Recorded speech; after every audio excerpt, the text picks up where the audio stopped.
式看起来毫无章法，却又颇具意境，这是怎么回事？此子的招式的确古怪，连本王都未曾见过。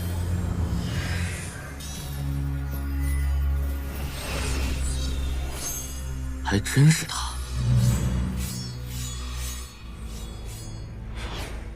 哦，东方青会长，没想到你也来了。灵武王，楚院长。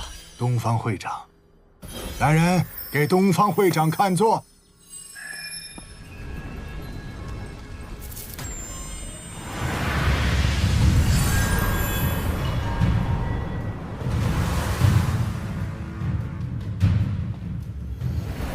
无双剑焰，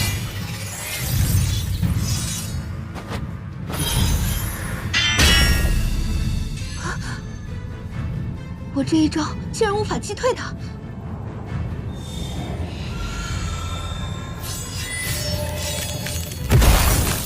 剑印，流星，还不错。他怎么知道我这一招的破绽呢？移形换影，赵灵山差点就输了。幸好他在关键时刻施展出了自己的三品寒冰血，这才躲过了秦晨的一招。本以为这秦晨坚持不了多久，不曾想这秦晨在武道上的修为如此之高啊！不愧是他。东方会长也认识秦晨，仅有一面之缘，有幸结识。二位若是认识他，还请帮忙多多引荐。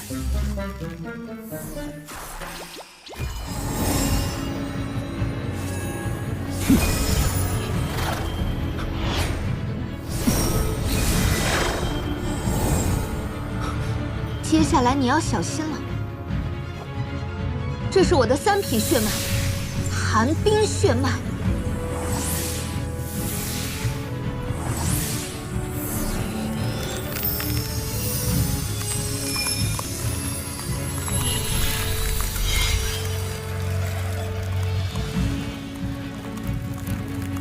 寒冬凌冽，没有用的。踏雪寻梅，你输了。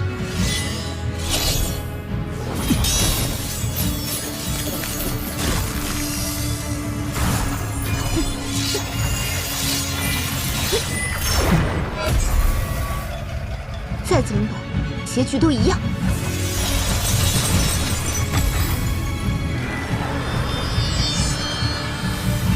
郡主的建议确实惊人。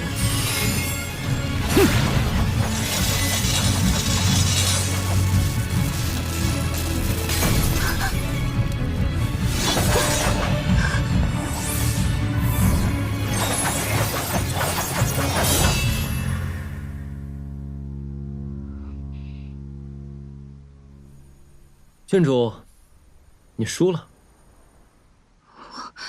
我输了。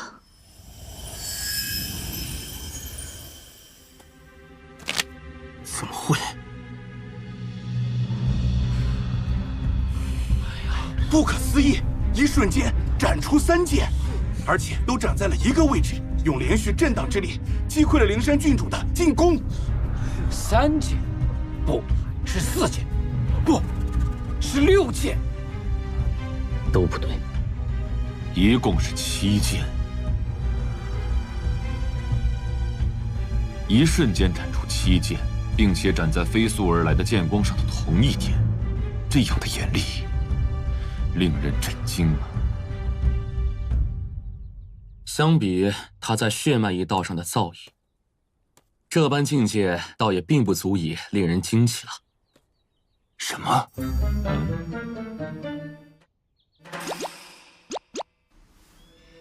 承让。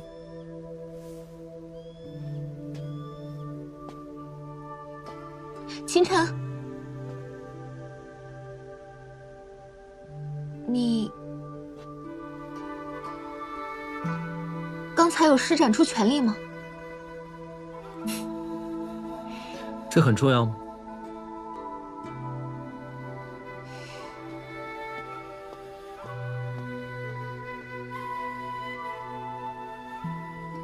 秦晨，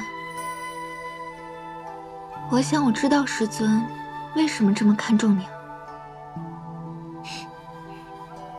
金晨胜！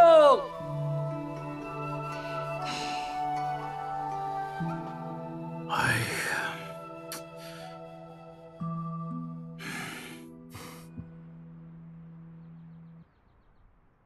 大师，你是怎么看得出灵山打不过秦晨的？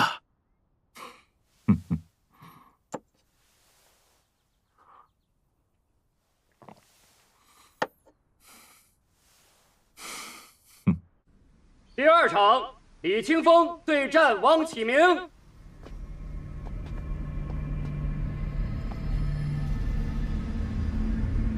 唉，今日这场比试，你必败。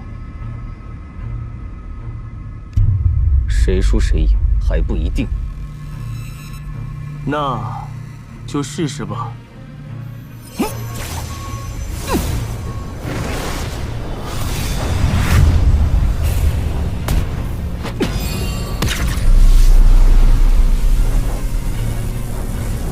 好拳法，但还不够快。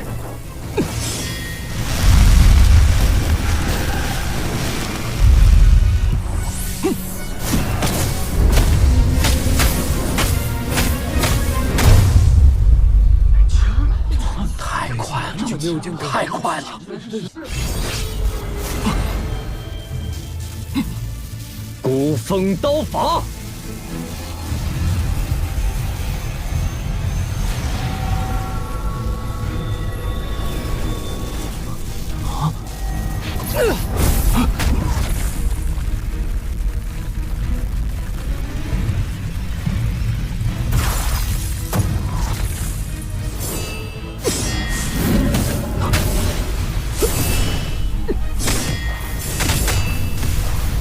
天月拳！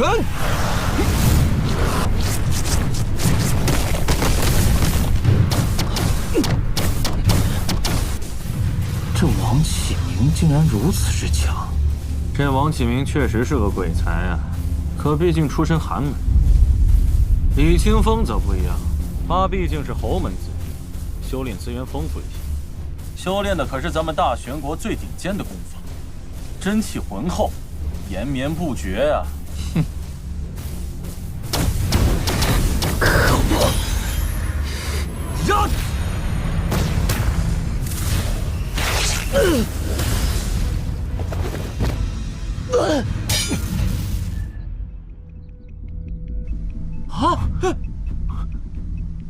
大哥，王启明身上有这么多伤，他只是一个17岁的少年啊！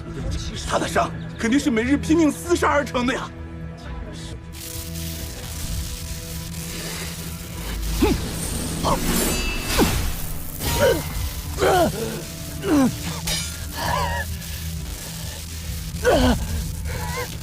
就这么点实力吗？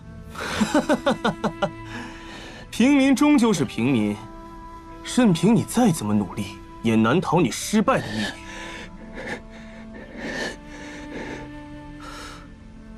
啊，我忘了，像你这种人，永远都不可能成为上等人。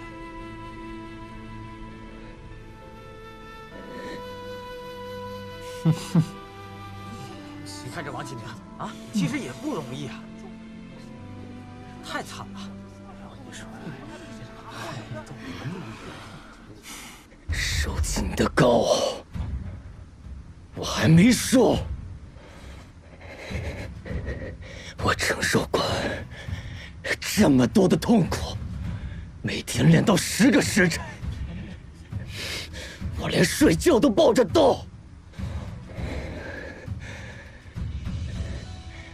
我一次次的去野外厮杀，拼命，为的就是逆天改命，成为一名真正的强者。我要让你知道，人不是生来就高贵的，真正的强者也能崛起于草莽。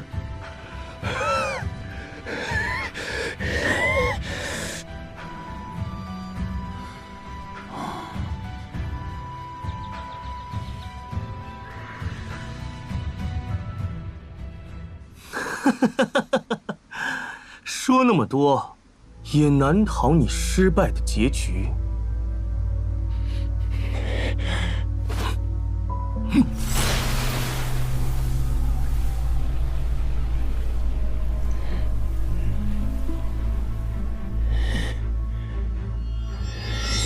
天霸拳，山崩地裂，呀！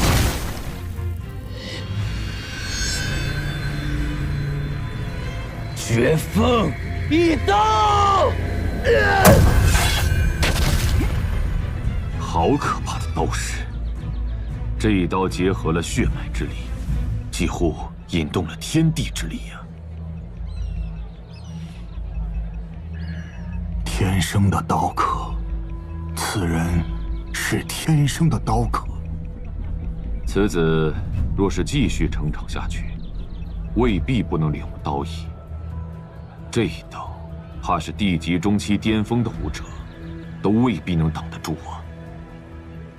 你说他能否领悟刀意？此子若是真能领悟刀意，在修炼意图上，将来怕是能达到极为令人震惊的程度。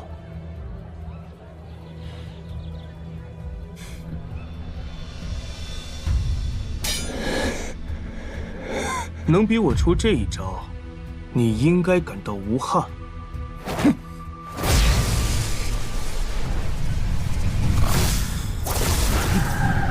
天崩！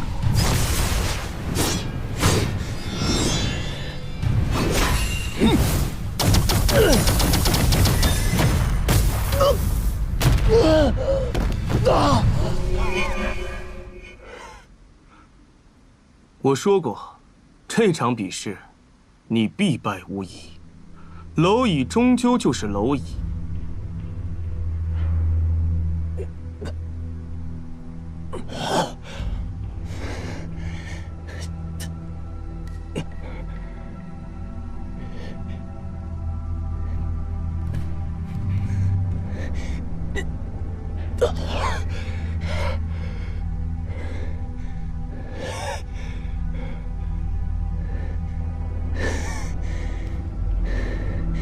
一场输赢而已，下一次我一定会赢你。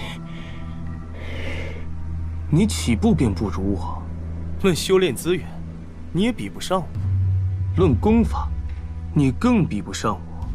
如何能赶超我呢？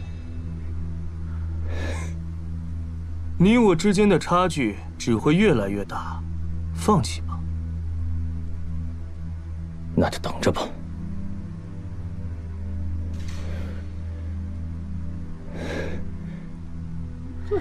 不自量力！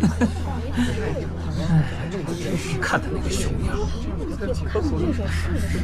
想不到这大玄谷还有意志如此坚定之人，都可以跟五域的一些天才比拟了。此人如果成长起来，未来注定不凡。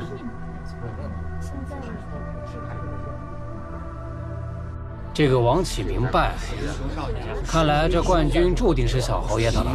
李清风是武安侯的大公子，功法、血脉、武技、天资，在大玄国都是1顶1的，别人谁能与他比啊？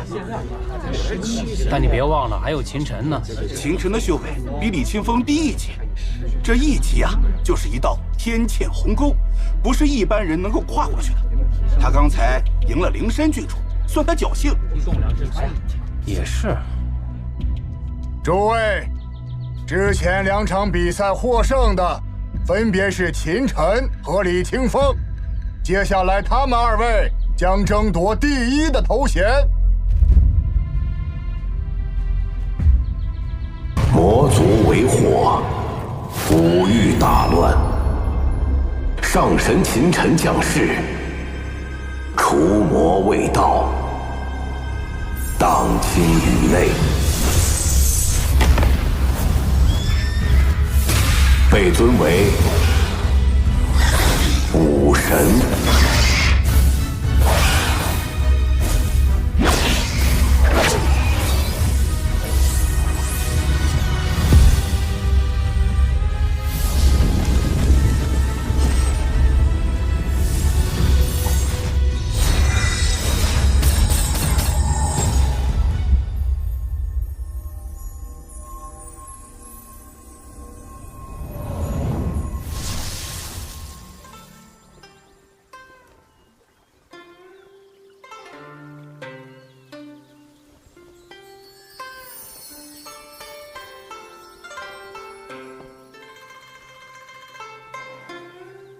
皎皎明月与君语，潺潺流年与君同。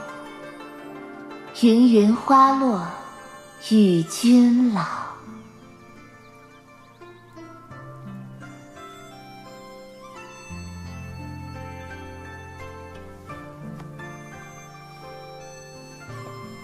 陈哥哥，希儿，你说这天道究竟是什么？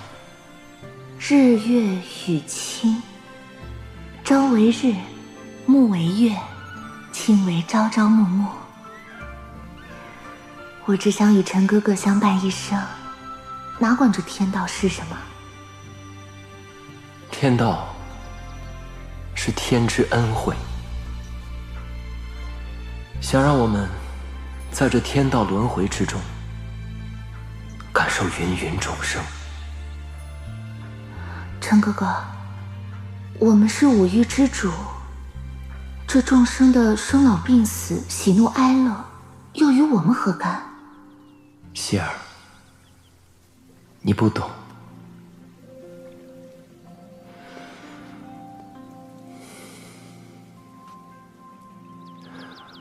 众生皆苦，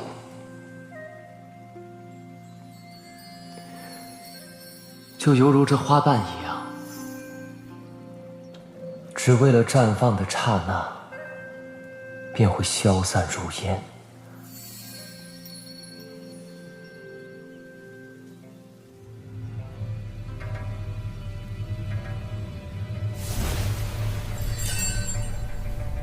希儿，我们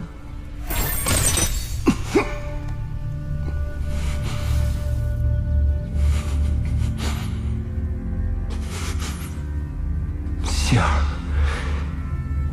你陈哥哥，别怪我。为什么？为什么？你难道不知道为什么吗？你根本就不懂我。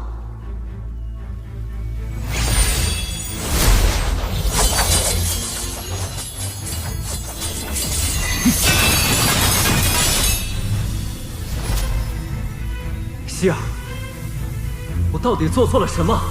你要如此对我？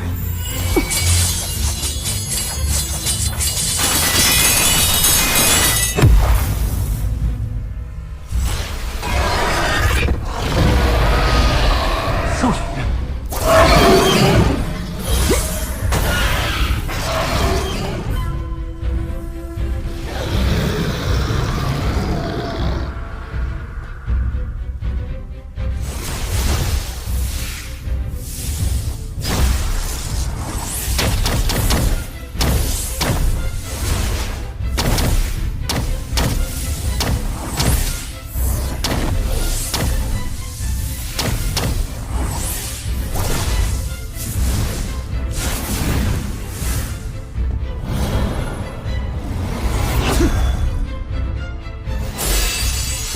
雷电河。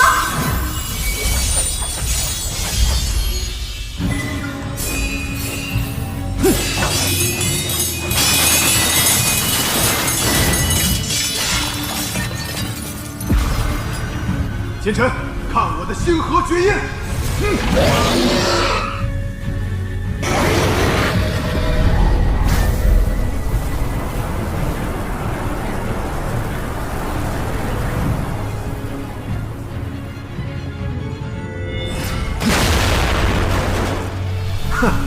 千尘，就算你修行绝世，也难逃我的手掌。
清晨，你中了天绝之毒，一身神通十不存一。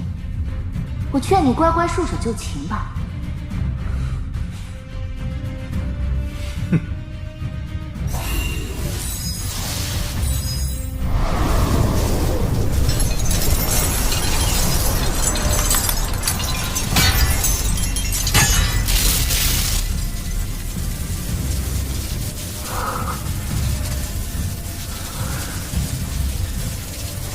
困住我，没那么容易。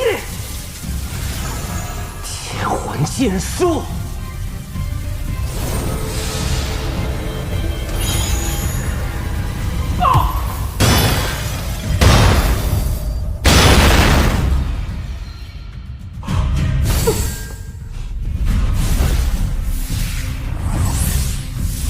星儿，别让他跑了！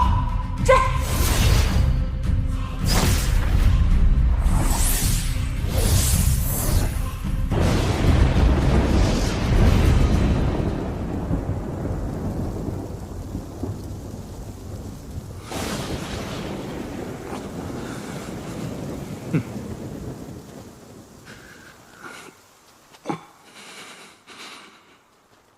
千尘，无论你怎么逃，也逃不出我们的手掌心。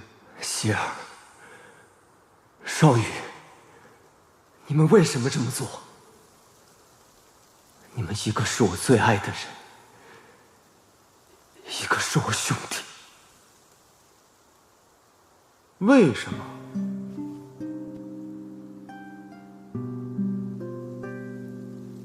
清晨，在你出现之前，我和少羽便是两情相悦。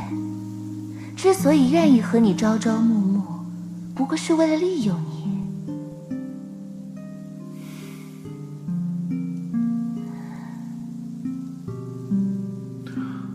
本想把你当做一个踏板，没想到你这个家伙还挺有能耐，一路开疆拓土，替我建立了天武帝国，也不管我这么多年和你虚情假意的做兄弟，还要忍受日复一日你和希儿卿卿我我。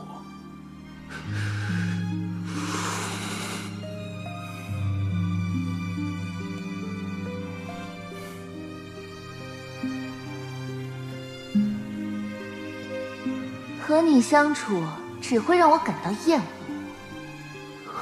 我和少羽早就约定好了，等我们成为9天5地之时，便是你命丧黄泉之日。届时，我就能名正言顺回到他身边。秦晨，我承认，你的确是个人物，能凭一己之力在五域成为一代传奇。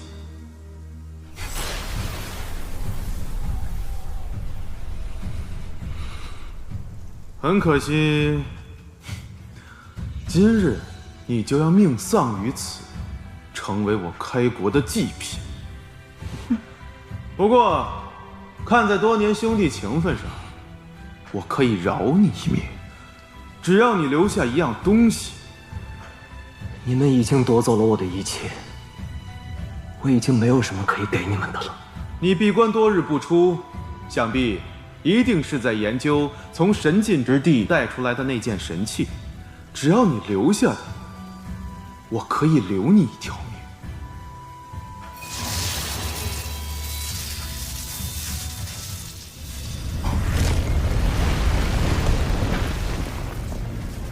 我前尘看破了天机，却没看透人心。我追逐了半生，都在与天命抗争，没想到会落到今天这步田地。少羽，你还是不懂我。我前尘贪生，却从不怕死。小心！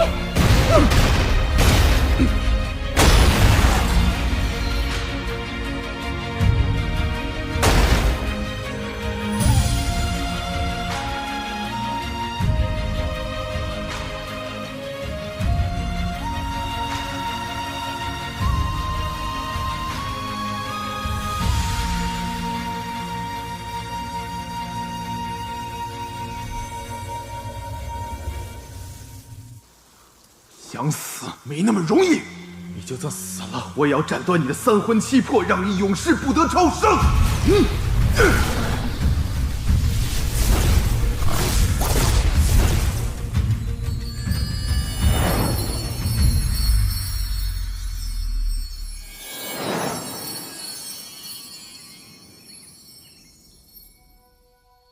陈儿。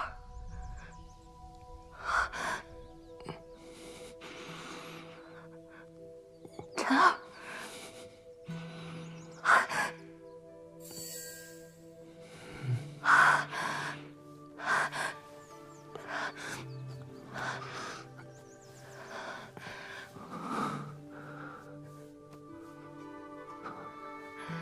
我这是……你终于醒了，陈儿。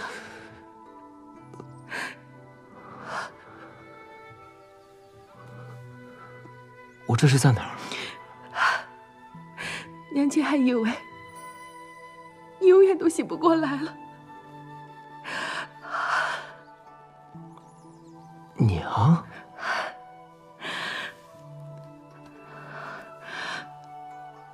你怎么会被人打成这个样子啊？听学院的人说，你和魏家公子诀都是真的吗？他怎会对你下此毒手？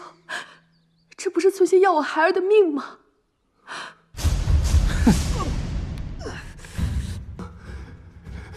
别杀我！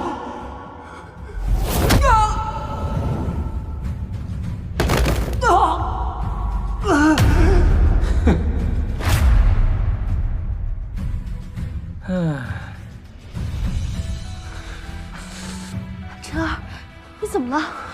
虽然不知道是怎么回事，我好像做了一个很长很长的梦，梦里的一切感受都是那么深刻。上官希阳、风少羽，他们都是谁？冥冥之中，似乎有一种命数，让我脑海中多了这样一段记忆。没事吧，陈儿？我没事。你都已经昏迷3天3夜了，吓死娘亲了。以后再也不许你行事如此鲁莽，听到没有？如果你要是不在了，你让娘亲一个人怎么活？孩儿知道了。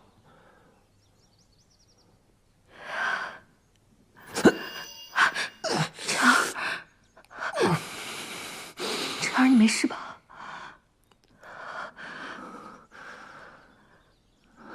没事儿。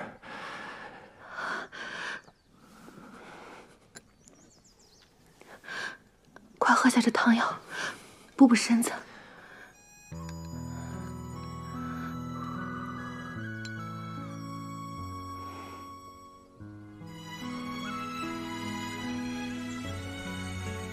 娘亲年轻的时候，号称大选第一美人，是王都无数王侯公子爱慕的对象。提亲的媒人带着礼物踏破了门槛，甚至于当今圣上听说娘亲的美貌，都有意纳她为妃。可就在这个时候，娘却突然离家出走，消失在众人的视线里。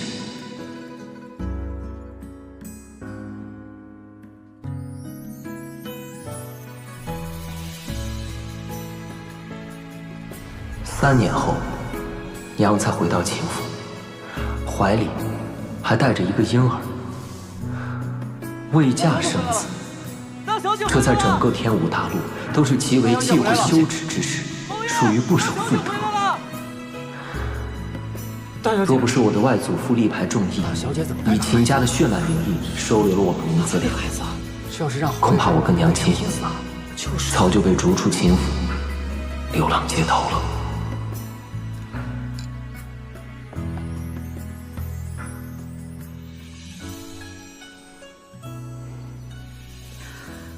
晨儿，虽然这一次你没有觉醒血脉，但是不要紧，以后还有机会。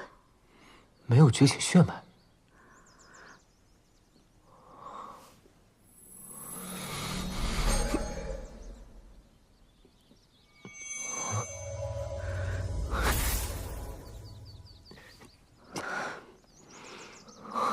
哪怕你成为不了一名强者，也没有关系。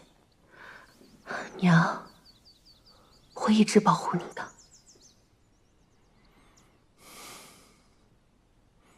娘，你放心，孩儿不会被这点挫折击垮的。既然如此，娘就放心了。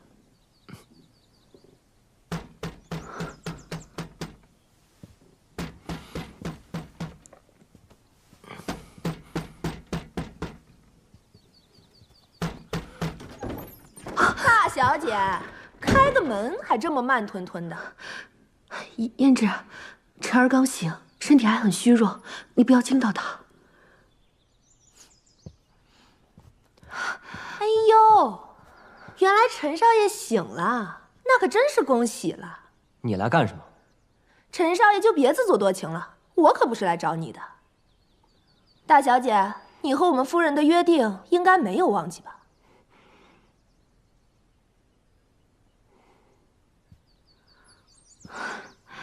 晨儿，你好好休息，娘出去一趟。娘，你要去哪儿？我跟你一起。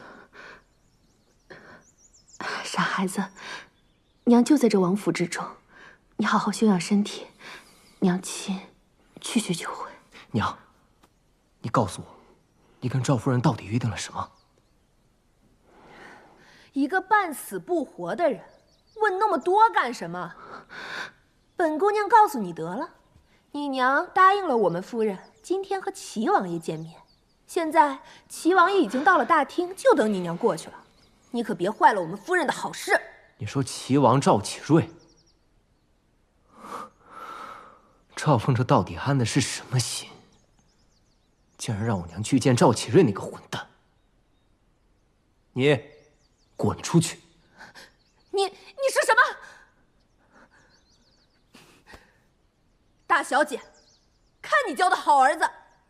你和齐王爷的事情，当初可是你亲口答应的，想反悔不成？不可能！赵启瑞那个狗东西，之前来找过我娘多少次，都被我娘一口回绝了。我娘怎么可能答应他？这你得问你娘亲了。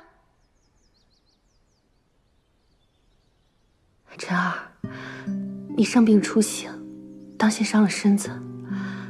娘，只是去见他一面，不会如何的。娘，你现在去见他，岂不是往火坑里跳？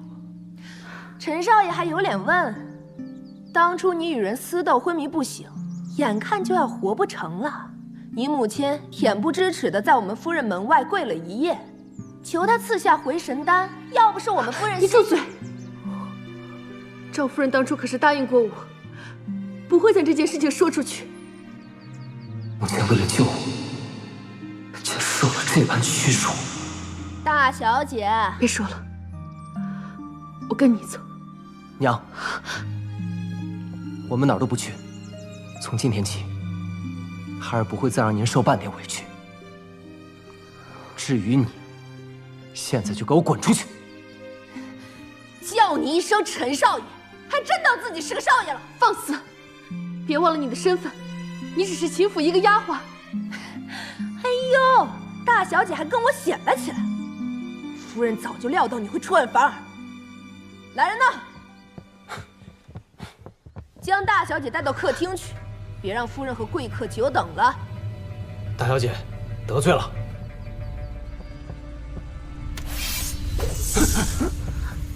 谁敢动我娘？你这个废物！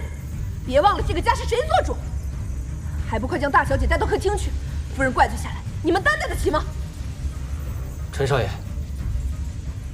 是赵夫人让我们带她走的。倘若你执意阻拦的话，就休怪我们两个不客气了。不要命的话，可以试试，我看你们谁敢动我娘！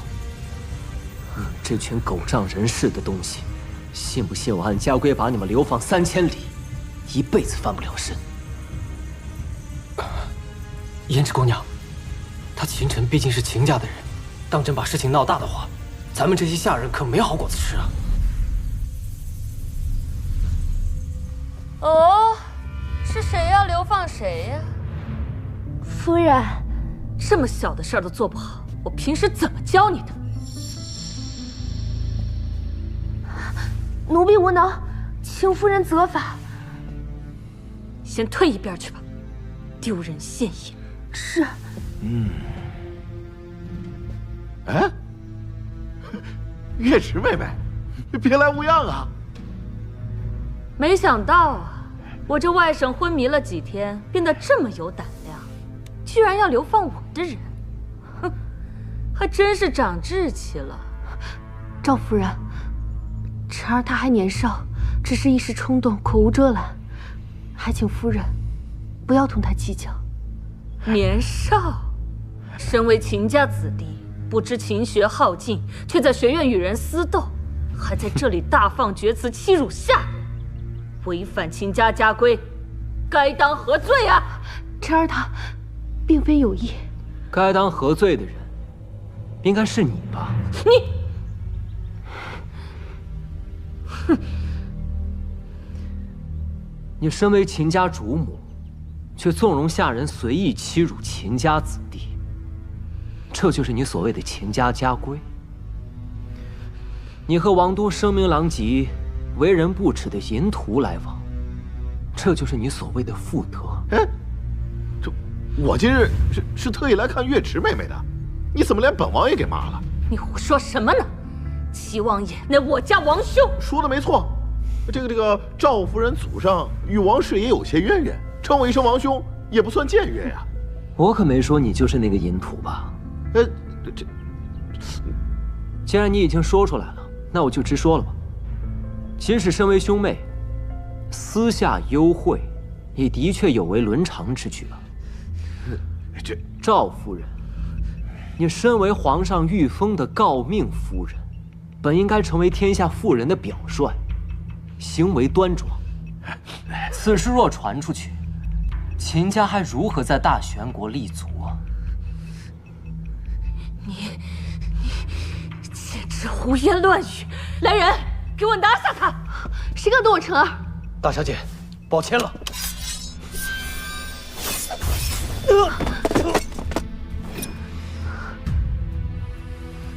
清晨，你竟还敢还手，这可是你逼我的！来人呐，家法伺候，以儆效尤。大胆，还不快把剑放下！放下！晨儿不要！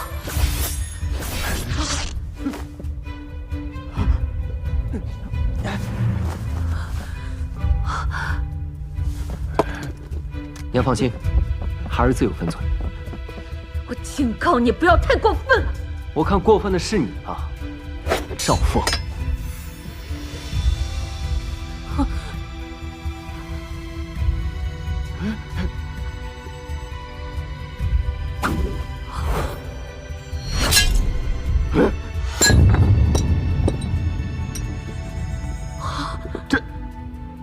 以后谁再敢打我娘的主意，下场就如同此晚。赵夫人，你不是说跟月池妹妹说好了吗？七王爷，你听我跟你解释啊！解释什么？哼！月池妹妹，今天这事儿，本王并非有意冒犯。这么多年来，我对你的真心，难道你还不明白吗？七王请自重。啊，月池妹妹，闭嘴！如果你再往前一步，杀无赦。秦勇，别在门外站着了。是。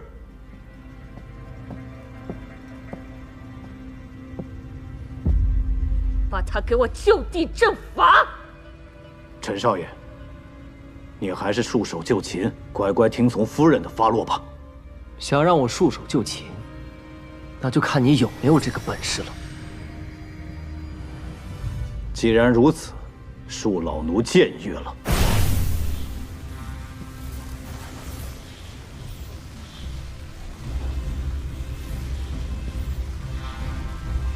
哼！都给我住手！侯爷，侯爷，侯爷，你来的正好。今天这小畜生简直反了天了，不仅打伤了护卫，还弄伤了齐王爷。够了，你还嫌闹得不够吗？这可不是我要闹，是这个小混蛋，他是你外甥，他要是混蛋，我们秦家是什么？你身为秦家主母的仪容呢？秦王爷，我秦家管教不严，让你见笑了。你还有脸说？你看看，我现在成什么样子了？你秦家子弟，都敢对本王动手了！哼！月池妹妹，让你受惊了，你没事吧？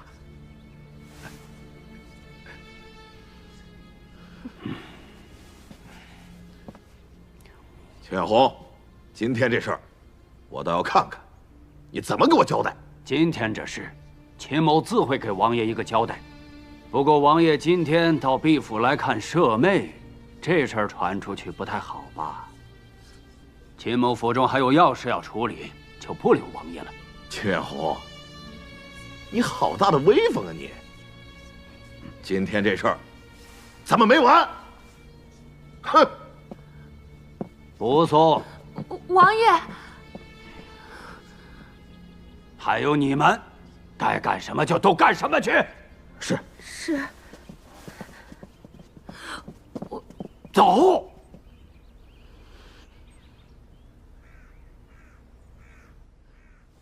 哼，月池妹妹，今天这事儿，本王并非有意冒犯。这么多年来，我对你的真心，难道你还不明白吗？齐王请自重。啊，月池妹妹，闭嘴！如果你再往前一步，杀无赦。秦勇，别在门外站着了。是。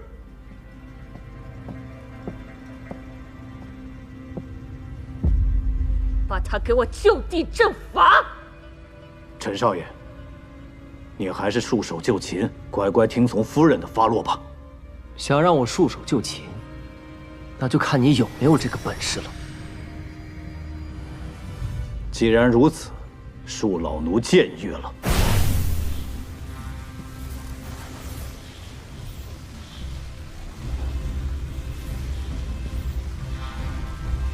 哼！都给我住手！侯爷，侯爷，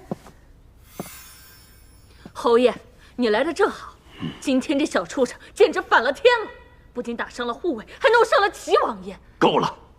你还嫌闹得不够吗？这可不是我要闹，是这个小混蛋，他是你外甥，他要是混蛋，我们秦家是什么？你身为秦家主母的仪容呢？秦王爷，我秦家管教不严，让你见笑了。你还有脸说？你看看，我现在成什么样子了？你秦家子弟，都敢对本王动手了！哼！月池妹妹，让你受惊了，你没事吧？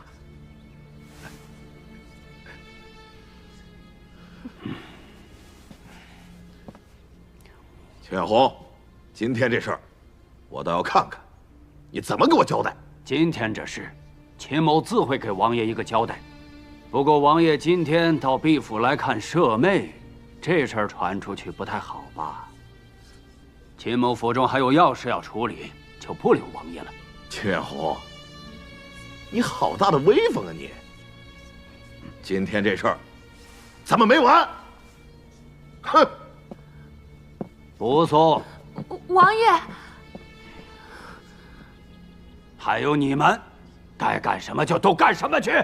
是。是。走。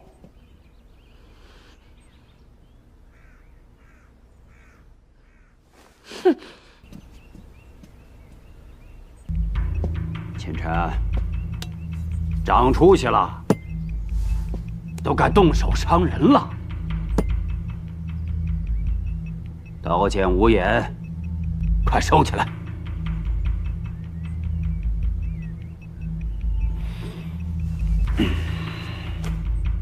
三妹，还在怪大哥吗？侯爷，月池不敢。当初你背着家里出去，又未婚生子，给秦家带来多大的影响？我身为家主，也是出于无奈才……月池不怪侯爷，一切都是月池自作自受。唉，过去的事不提也罢。今天的事，我可以暂时不追究。半个月后便是天星学院大考，你必须在大考前完成血脉觉醒。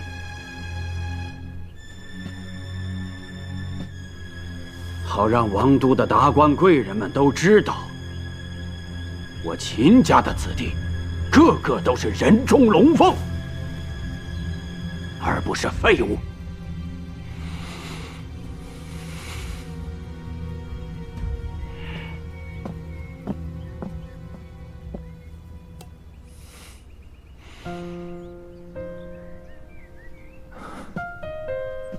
娘，娘，没事吧？娘没事。娘，你饿了吧？娘给你做点吃的。好。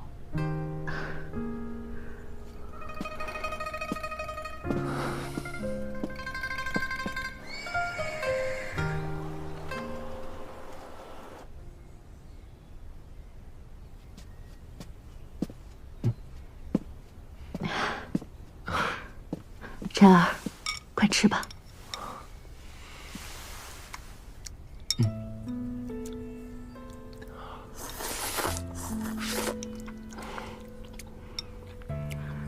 慢点。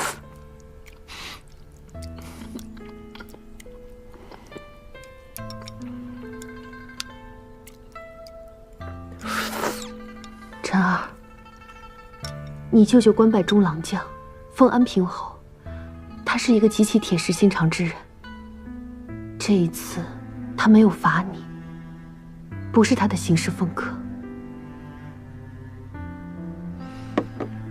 娘是想说，他今天表面上放了孩儿，但其实是等孩儿通不过学院大考，到时候更有理由一并处置孩儿。我的晨儿懂事了。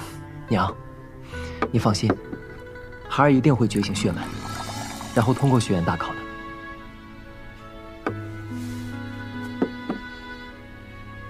娘相信你。以晨儿的年纪，血脉觉醒已无可能。但是，身为母亲，能做的只有相信她。晨儿，哪怕我们不在秦家，我也会。娘，就算你现在就要离开秦家，孩儿也有能力养活你，一定不会再让你受到半分委屈。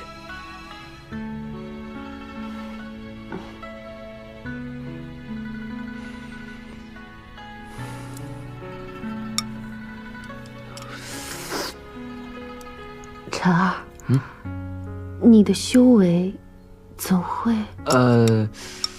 孩儿在睡梦中修为好像有了些提升。睡梦。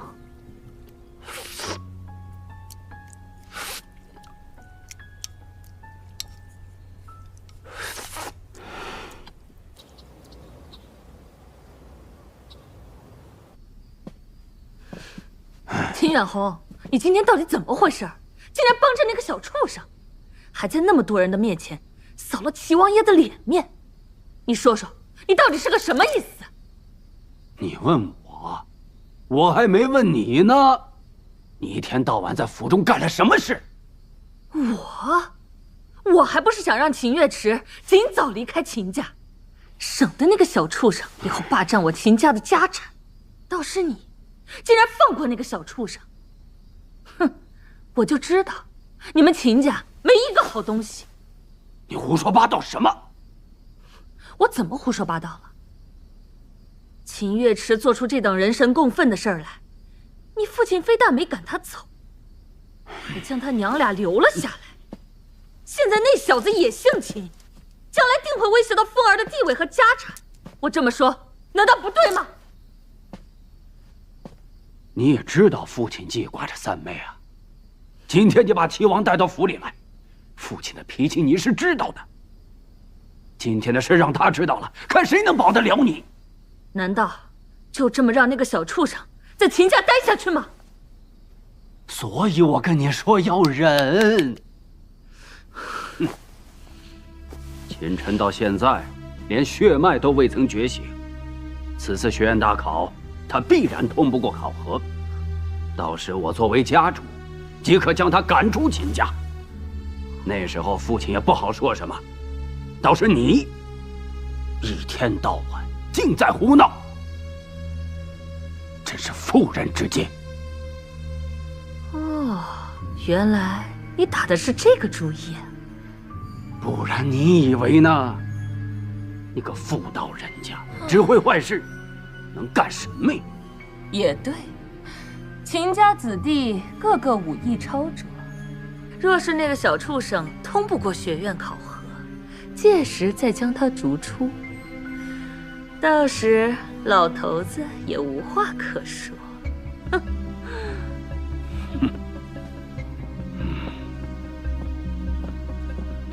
秦晨，我看你还能蹦跶多久？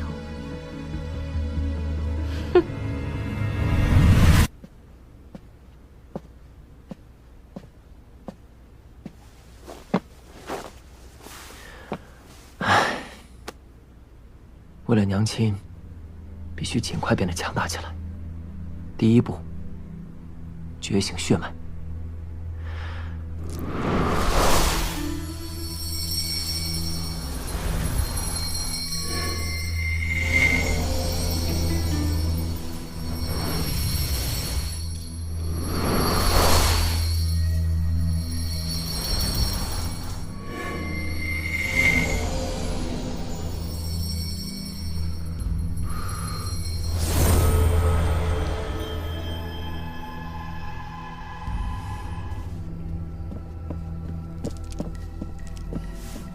夫人，那小子一直待在屋里，并未出去。属下要不要继续派人盯着？不必了，短短半个月时间，他又能掀起多大风浪？这一次，那小子铁定会被逐出秦府。哼，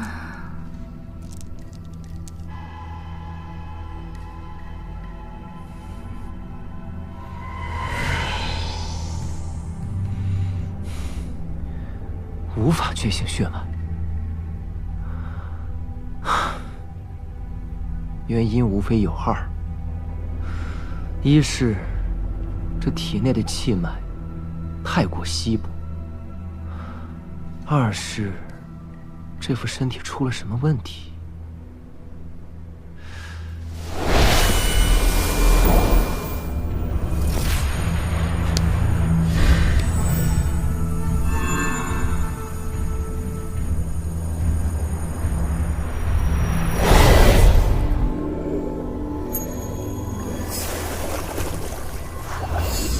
这是我在神境之地得到的一把神秘古剑，传说是从天界流传下来的。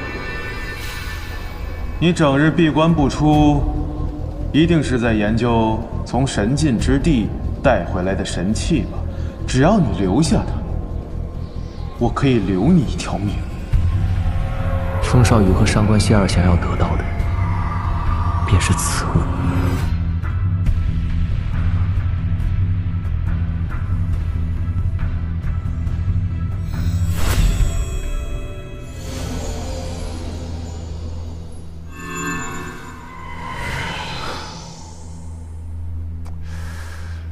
这体内的气脉已经全部定型，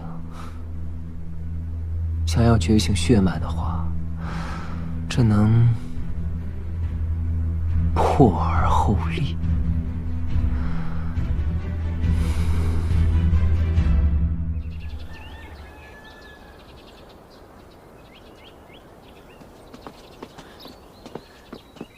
陈儿，娘，我出去一下，去去就回。注意安全。哦。可不要再惹是生非啊！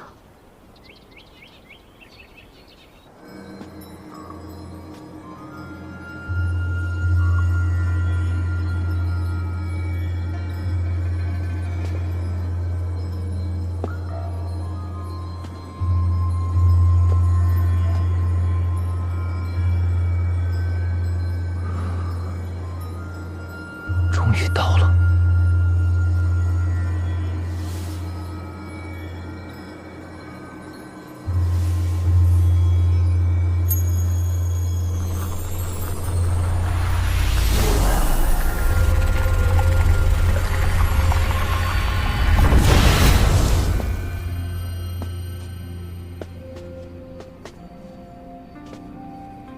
炼制天脉神针的材料十分珍惜，就是不知道这气殿里有没有。寻常人来到气殿，必定战战兢兢。此人年纪轻轻，气势不凡，想必定不是寻常人家的公子。这位公子，欢迎来到气殿，请问有什么可以帮您？我想购买几种炼器的材料，不知道你这里有没有啊？公子说笑了，连气殿都没有的炼器材料，您就是翻遍整个大玄国，也未必找得出来。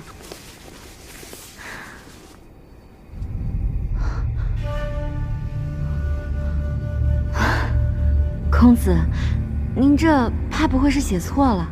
我在气殿待了4、5年，这上面大部分的材料，我可从来没见过。这大玄国果然是地处偏远，我也将那几种高阶材料都换成了普通材料，没想到还是没用。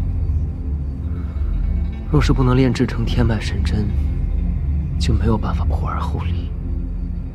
公子，您在说什么？哦，没什么。我给你换几种材料吧。有笔墨吗？有，公子这边请。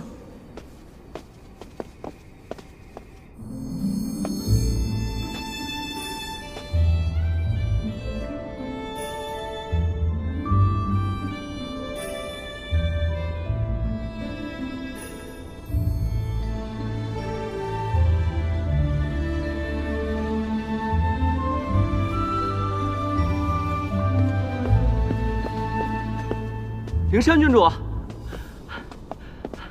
郡主，郡主，灵山见过秦奋公子。郡主啊，你此次前来祭奠，所为何事啊？家父让我来拜见梁羽大师。正好，我也有要事要找梁羽大师，不如我们一同前往。行。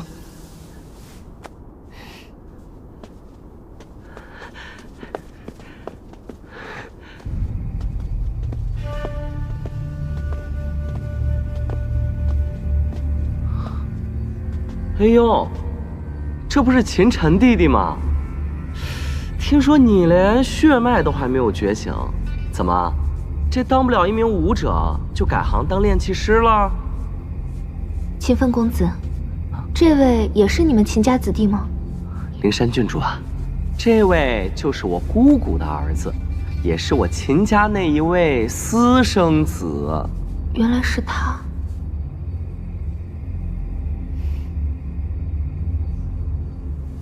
秦晨，这里可是祭奠啊，不是你该来的地方。这几种材料你有吗？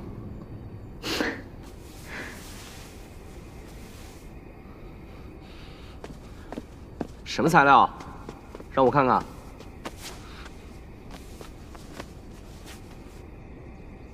黑曜冥石，这东西价值千金，你也买得起啊？还有这些都是些什么乱七八糟的？你也知道黑曜冥石啊？我为什么不能知道？今天就让你开开眼。这是我父亲花了38000枚银币，从通天阁拍卖行买下来的，想找梁羽大师为我炼制一把宝兵，睁大你的眼睛，好好看看。你，秦晨，你连血脉都没有觉醒，出来肆意招摇，简直丢我们秦家的脸！你现在这语气，还真是越来越像你母亲了。你居然敢这么跟我说话！秦奋公子，请住手。两位公子，这里是祭奠，严禁私斗，否则不管什么缘由，都会严厉处罚。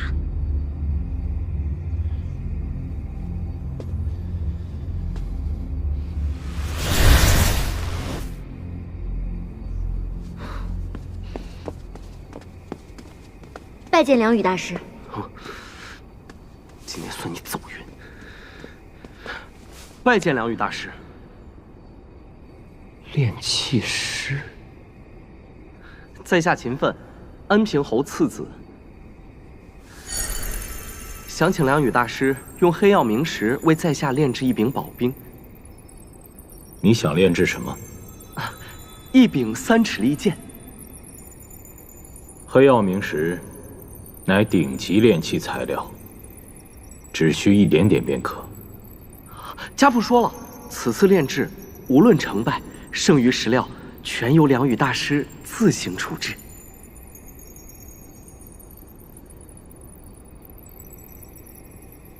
好，我答应了。多谢梁羽大师。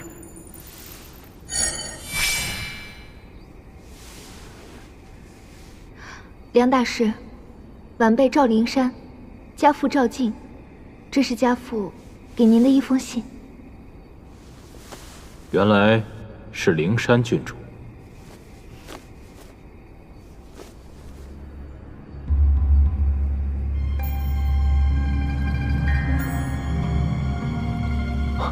这难道是？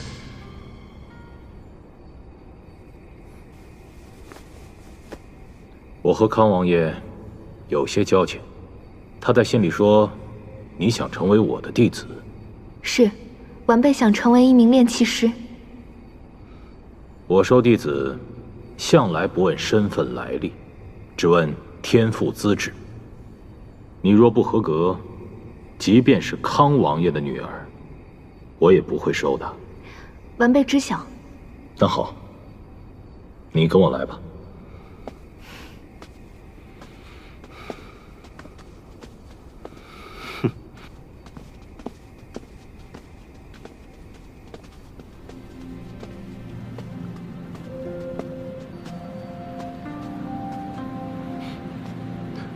你跟过来干什么？晋升。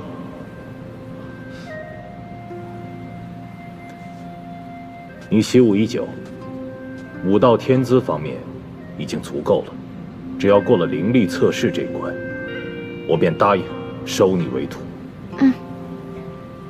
现在，将你的灵力输入到这根石柱中。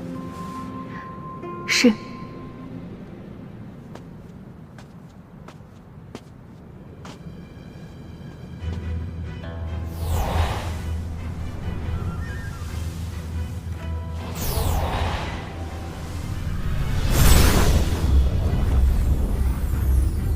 成为一名炼器师，最重要的是灵力天赋。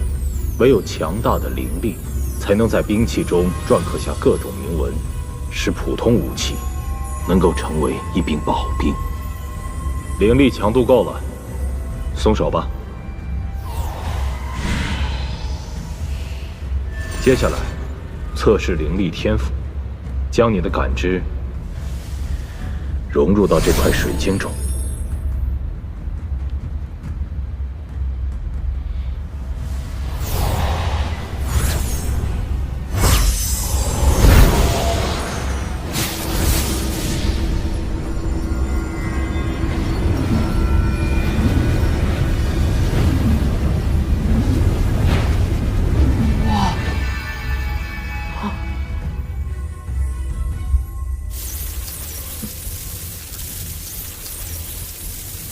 还算不错。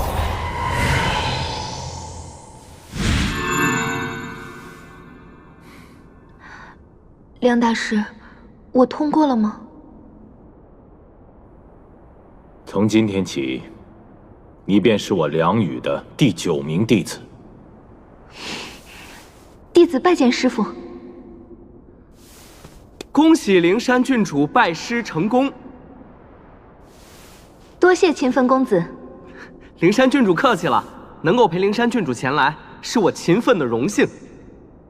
闲话说完了，你们2个可以走了。是。灵山，你跟我来。你叫梁宇。秦晨，你疯了吗？竟敢直呼大师名讳！大师，舍弟不懂规矩，还请梁大师见谅。你应该刚成为炼器师没多久吧？秦晨，看在你还年少的份上，我不和你计较。现在，给我滚出祭殿！想要成为一名炼器师，就必须炼制一把宝兵。如果我没猜错的话，你当年考核炼制的应该是一把火属性的宝兵。你怎么知道？我不光知道你炼制的是一把火属性的宝兵，我还知道你就要死了。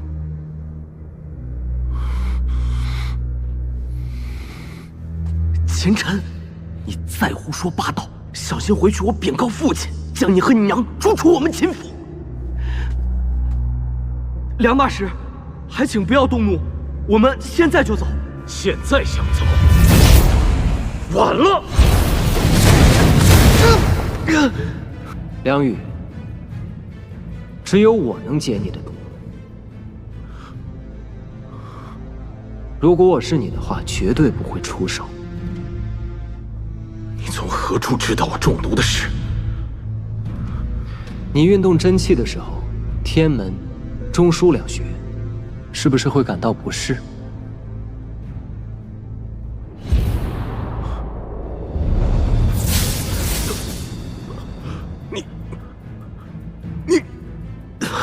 哼，真是可惜呀！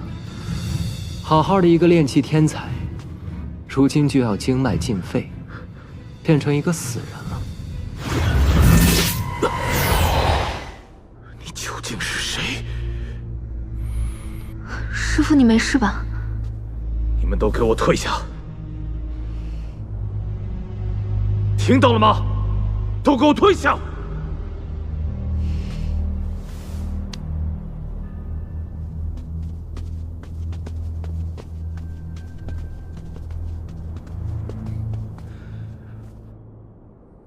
刚才说的究竟是什么意思？你在考核时炼制的宝冰，主材料是赤岩石。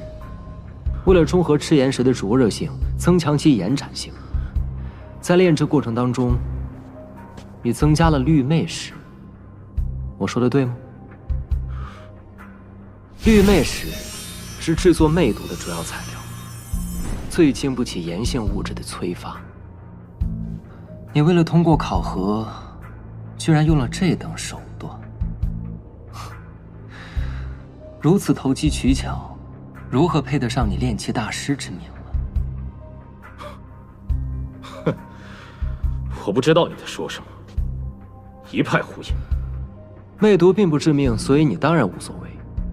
但是你为了解毒，服用了大量的解毒丹。解毒丹的主材料可是寒属性的空灵花，它非但没法帮你解掉魅毒，而且会让你的魅毒在体内巩固下来。你不会不知道吧？哦，我忘了，你只是一名炼器师，又不是一名炼丹师。竟然被这小子说中了。为了驱除魅毒，我花大价钱购买了一枚特级解毒丹，谁知道服用之后，魅毒非但没有好转，反而浑身经脉都疼痛起来。不过你既然不肯配合，我又何必多管闲事？你还有半个多月的时间，准备好后事吧。且慢，这位逍遥，你真有解毒之法？你不是说我危言耸听吗？在下有眼不识泰山，还请阁下见谅。如果信我的话，我可以帮你。带路吧。去哪儿？你应该有自己的炼器室吧？我想炼制一样东西。这边请。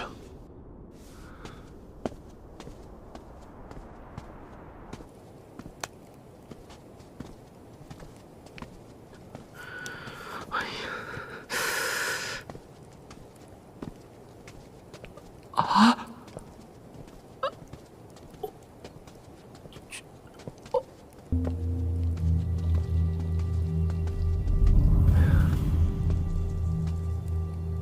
不知小友想炼制的究竟是何物？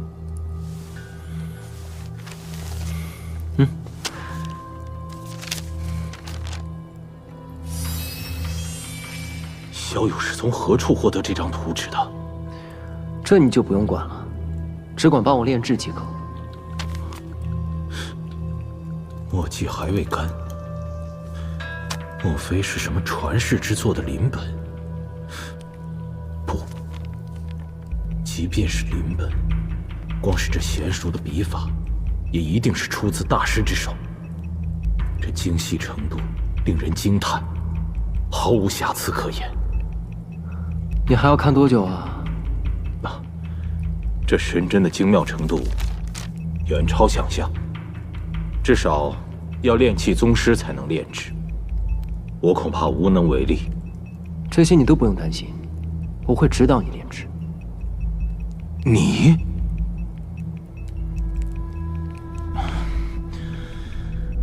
那炼制的材料用什么？就用你方才得到的黑曜冥石。这可是安平侯二公子嘱托我炼制宝冰用的，用掉了，我该如何解释？你自己应该有办法吧？再说了，是炼制神针还是宝冰，你应该心里有数。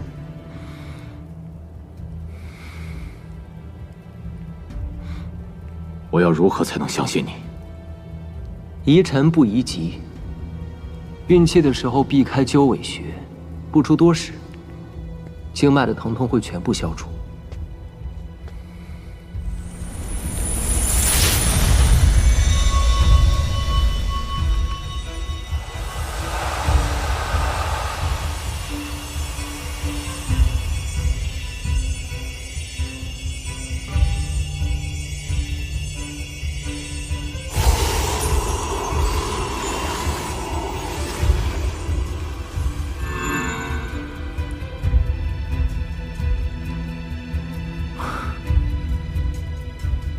确实好多了。此法呢，只会帮你暂时得到缓解。等你事情办好之后，我会将解毒的方法告诉你。别耽误时间了，开始吧。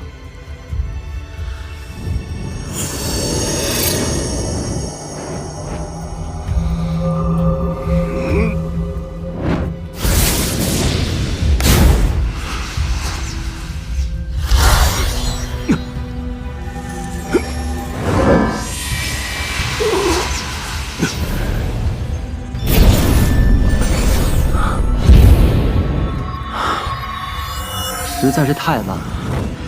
你在黑曜冥石上撒一些石华粉。石华粉，这东西撒在黑曜冥石上有什么用？岂不平添杂质，变成了一块废料？让你加你就加，届时跟杂质一起剔除即可。这是你让我加的，废掉了黑曜冥石，可别怪我。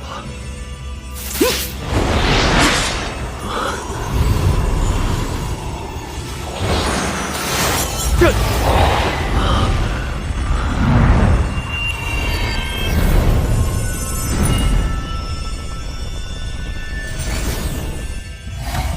愣着干什么？剔除杂质。啊！